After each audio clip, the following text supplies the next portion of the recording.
welcome to my channel. This is Taslima from Taslima Maya Art. Today you're going to watch me create this beautiful embellished dragonfly over a swipe pour with silicone oil, and it's embellished with pearl end pen, gold mica and mini pixie beads. Everything I use is listed in the description box below. And I'm going to be trying something a little different today. I've got a 20cm by 20cm canvas here, and I've got some paints that I've mixed up. So the first one is this one, and I can tell you that the colours are a combination half of Pebeo Iridescent Green Yellow and Pebeo Cadmium Green Hue. So half and half of that mixed with this pouring medium. So this pouring medium, as you can see, is 1 part Daler Rowney pouring medium to 2 parts PVA craft glue and 1 part water, and I mixed it with this paint around 60 to 40, so 60% PM and 40% paint. And I made sure that both the consistencies of these paints were the same. They're quite thick. Leave a couple of seconds trace, about 3 seconds, 3 to 4 seconds trace. And the same for this one, exactly the same consistency. And the colour for this darker green is a combination of Amsterdam Phthalo green, which is transparent, and I've mixed it with this opaque cadmium green hue from Pebeo. And it's half and half of those again in this one to try and make it a sort of a lighter green. So for my colours, I am going to add 1 drop of silicone oil to the mix. So my 2 greens, I've got this acrylic pour silicone oil, pure, 100ml one. The brand is Carbisonic. I'm in the UK, so I can get this quite easily. You can use whichever silicone oil you can find, whether that's treadmill oil or some other type of oil. And I'm only going to put 1 drop in. See, 1, 2, so one drop in each of those colours. And in terms of my other paint that I'm going to be using today on this canvas, it's called Johnstone's Black Silk. Now this is a house paint that you can buy in the UK.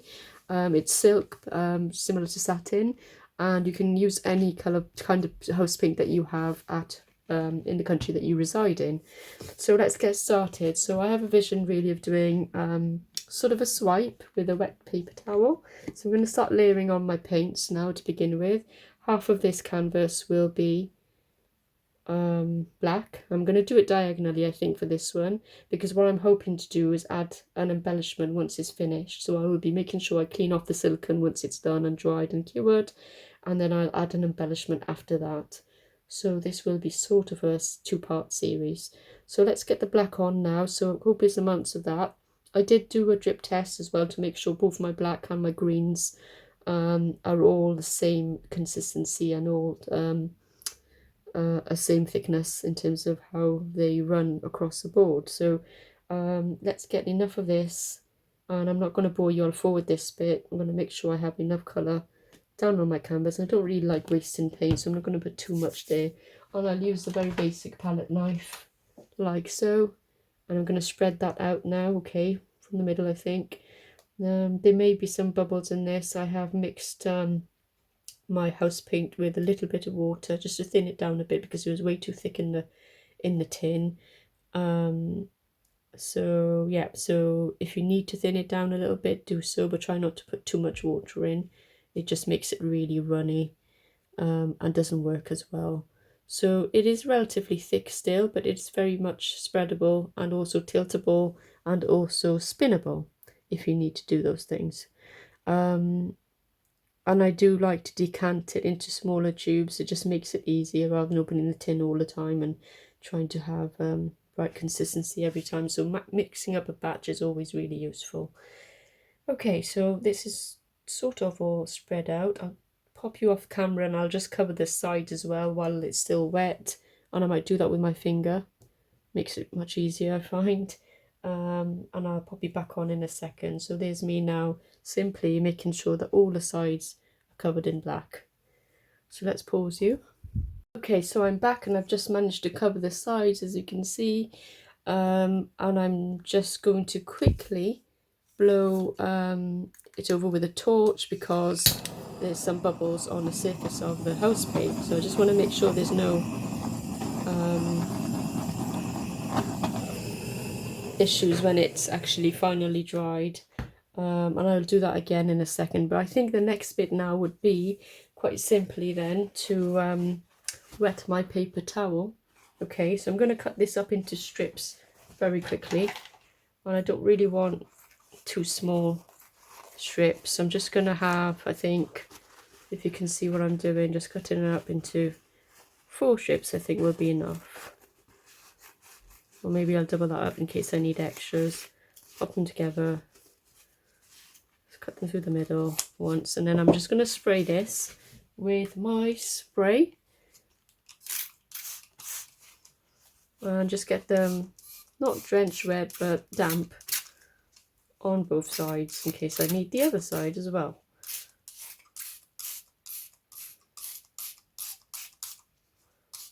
There we go. So we've got those ready. Okay, hope I can take them apart now. Let's pop them on there for a bit. Get them ready. I probably should have prepared this earlier, but just been rushing around today and I haven't had time, so this is all a little bit last minute. Let's just quickly mix this up. Just once and twice. That's enough. And again, once and twice. So I'm not sure whether I will get large cells or small cells or any cells for that matter, but hopefully I will get some. And it will help really in terms of the design I'm going after. So now let's pop on the green paint. I'm gonna quickly just make sure most of that canvas is covered before I spread it up with my palette knife. There we go. It's lovely colours, isn't it? Yeah, it's definitely enough, maybe even too much, but we will see. Pop that down. Okay, so let's spread that out again with a palette knife now, and then I'll again, oh, I need to clean this, don't I? So I'll just clean it off with some of this. I probably should keep baby wipes at hand. I did have a packet, but as I have a baby or a 2-year-old, they tend to go walkabouts. Right, so clean palette knife. Let's do this then. So I'll start again in the middle, I think. That way I'll stop myself from spreading the paint too far or too much to one side. There we go. Very quickly done. Just making sure all that paint is touching the canvas. Now I know, I'm aware that there's some silicone, but hopefully that won't have too much of an effect. It's never a good idea to put silicone onto the canvas because you end up with bare canvas showing sometimes. But let's hope that doesn't happen in this instance. Let me just take it right up to the black as much as I can. There we go. So make sure there's no canvas showing. There we go.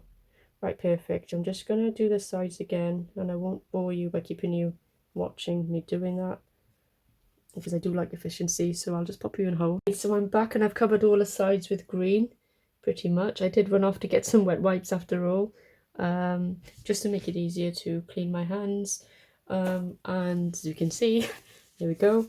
And I can see quite a lot of, I don't know if you can see, but quite a lot of air bubbles in this green paint, mainly because I've only just mixed it about 10 minutes before I started recording.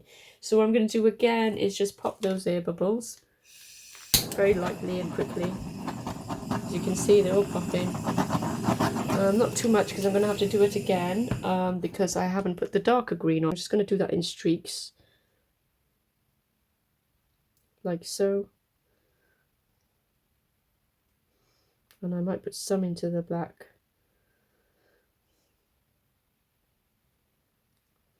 I'm hoping this actually works out the way I imagine it, but like I said, you never know, and you've got to see what happens and how the paint wants to roll. So there we go.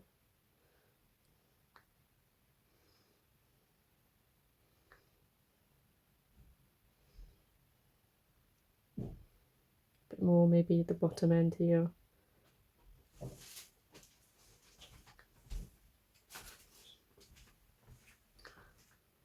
Okay, so this is the plan. And I fancy adding a little bit of this green at the top as well, and see how that works. Because this is going to be a swipe pour, so I will be swiping over some of these colours, so they may not actually stay.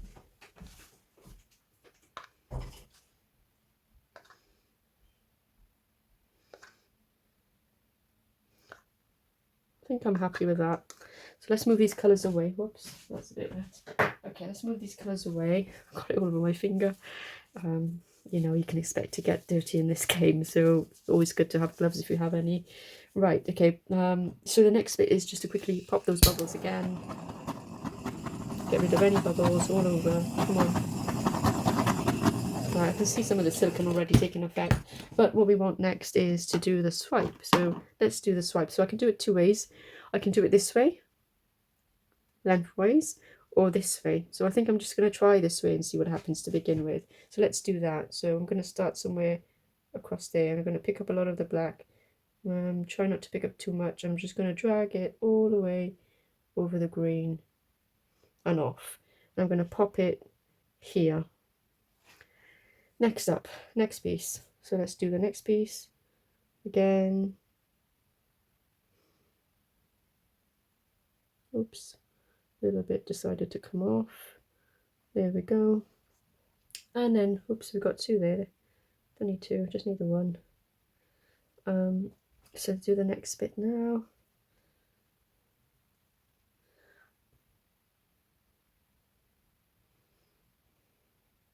I need to touch up in areas that I've missed. Let me try doing that now. So I've missed a few sections there, so I'm going to quickly go over them and hope for the best.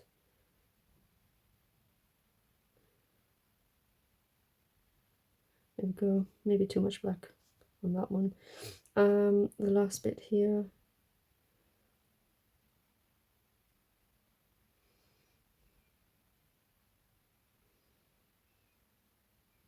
There we go.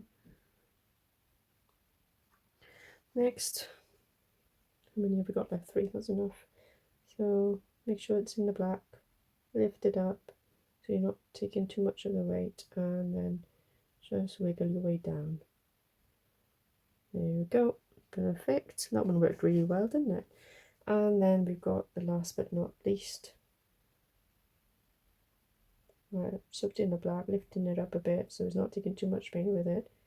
Just a little bit of the black. Okay.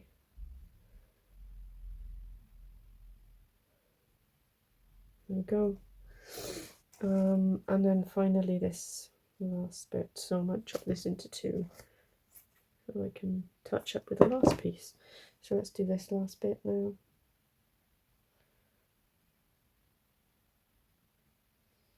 There we go. It was a bit heavy-handed, I think, that one. But what I want to do is just this little bit here seems to have been missed off. But we don't make it worse.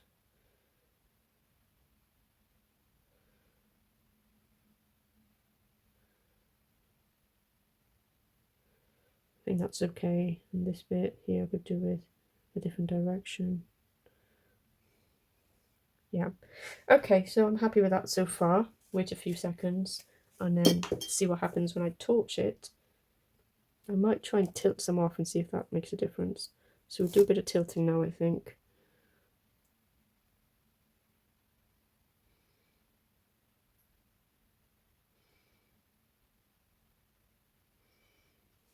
And torching.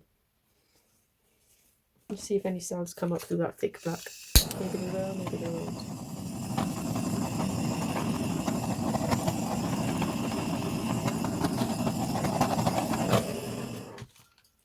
Okay, so I'm hoping you can see the cells forming on this. Let me bring it up closer to you.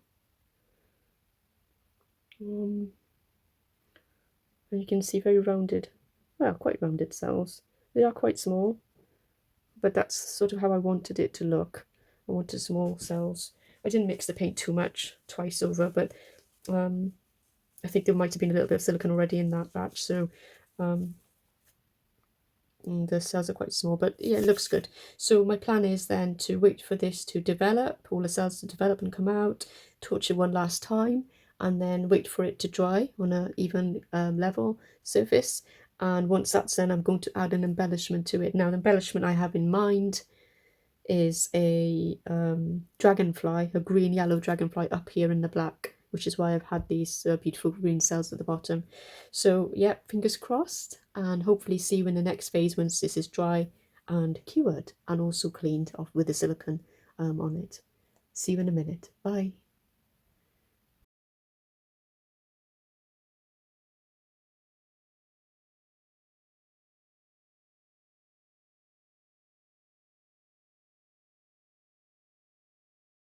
So now it's time to do the outline of the dragonfly, and I used my tablet and I placed a piece of glass over the top of my tablet as so, and I used my Pearl N pen, which is a Viva Pearl pen, to draw an outline over the top of the glass. And as you can see, it's pretty easy to do.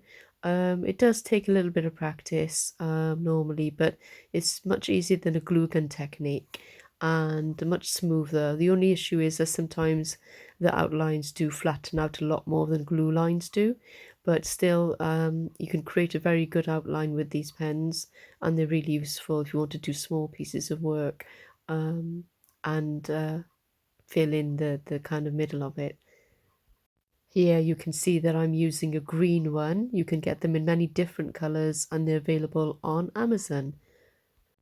Once this is dry, which doesn't take that long, I sprayed it with 99% rubbing alcohol and lifted it off with a craft knife. Here it is dry and ready to be placed onto my canvas.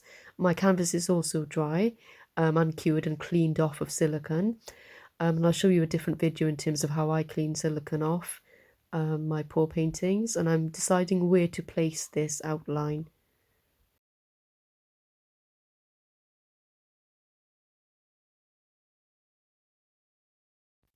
I decided not to use the school glue that you see here and just use craft glue instead, simply because I think it's likely to adhere better.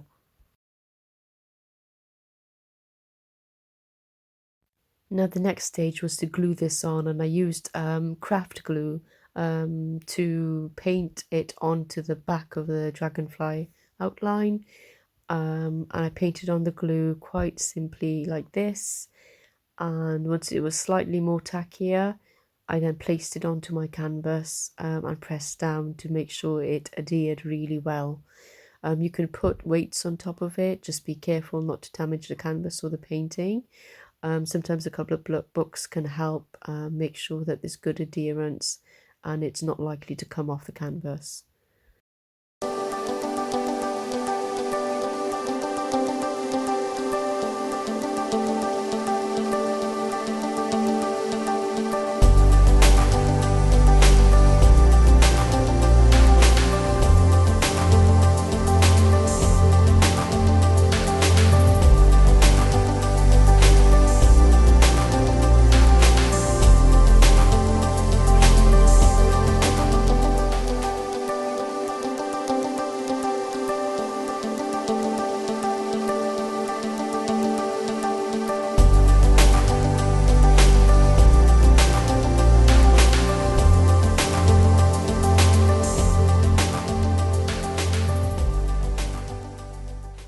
My next job was simply to underpaint the dragonfly wings and body with titanium white acrylic paint. I used Amsterdam straight out of the tube, and I did this simply so that when I added any colour later to the dragonfly wings and body, it would show up much better with a white base rather than a black base. So here are some new toys I've had delivered to me. They are mica powders. So what I have are these little glass beads, caviar beads or pixie beads as they're known, and I was considering putting that into the wings, or these even smaller beads. I'm not entirely sure what they're made of, but they're available on Amazon, and I remember getting them thinking, oh no, they're very, very small. Now, because my outline isn't made with hot glue, it's slightly flatter. So as you can see, I will need something quite small to go into the wings. And then there's this as well, which is some mica powder. So I could really brush this on or mix it with something that I have, some sort of binder. So we've got this Atelier binder medium. So I could use it as an adhesive and then paint this mica powder on.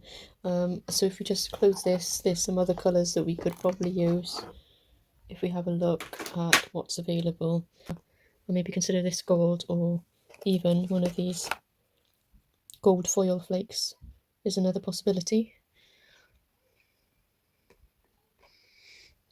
Or a combination of a different colour. So we've got a yellow. So I decided on the gold mica powder, and here I am mixing the binder I showed you with the mica powder, stirring her up quite well, and I'm going to be painting this onto the dragonfly wings.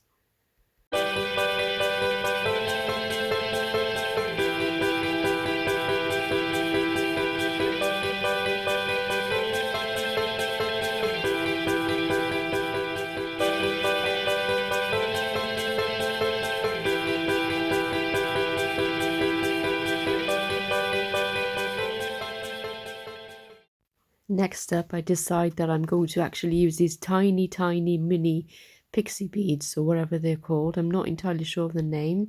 I'll double check and put it into the description for you, but they're really small and actually quite hard to pick up with even tweezers. But I'm going to try and glue them onto the dragonfly wings, and I might just do some gold beads into the body as well. So here I am applying the craft PVA glue gently into the body, and I'm going to then pour in some of these micro beads or mini beads into that space and hope that they stick to it.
So that's the dragonfly completed, and I just need to varnish it. Thank you for watching, and see you again on my next video.